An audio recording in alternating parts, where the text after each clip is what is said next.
Hello friends, જય શ્રી કૃષ્ણ. આજે આપણે ફ્લાવર બટેટાનું શાક બનાવીશું. તેના માટે મેં ફ્લાવરને આ રીતે મોટા ટુકડામાં કાપી લીધેલું છે. અહીં મેં તેલ ગરમ કર્યું છે, તેમાં બટેટાના ટુકડા તળવા નાખી દઈશું. તેને આપણે ધીમા તાપે તળવા દઈશું. એ તળાઈ જાય ત્યારબાદ આપણે તેને કાઢી લઈશું. ત્યારબાદ તેમાં આપણે સમારેલું ફ્લાવર નાખી દઈશું.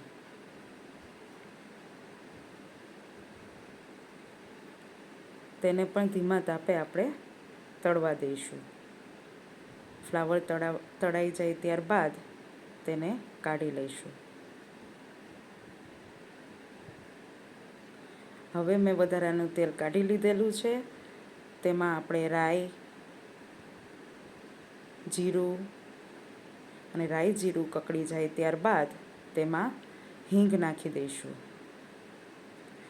ત્યારબાદ મેં 2 ડુંગળીના આ રીતે લાંબા લાંબા પીસ કરી લીધેલા છે અને 2 મરચાં નાખેલા છે. જો તમને વધારે તીખું ભાવતું હોય તો તમે વધારે પણ મરચાં નાખી શકો છો. ત્યારબાદ આપણે બધું મિક્સ કરી દઈશું અને ધીમા તાપે ચડવા દઈશું.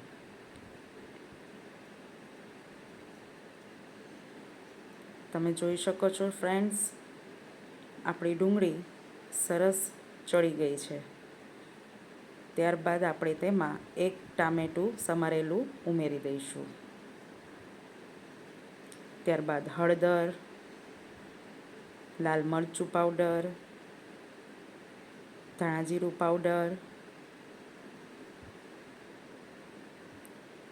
અને સ્વાદ પ્રમાણે મીઠું નાખી દઈશું. ત્યારબાદ બધું મિક્સ કરી લઈશું. થોડી વાર માટે ચડવા દઈશું. ત્યારબાદ તેમાં બટેટા અને ફ્લાવર નાખી દઈશું. બધું જ આપણે મિક્સ કરી દઈશું.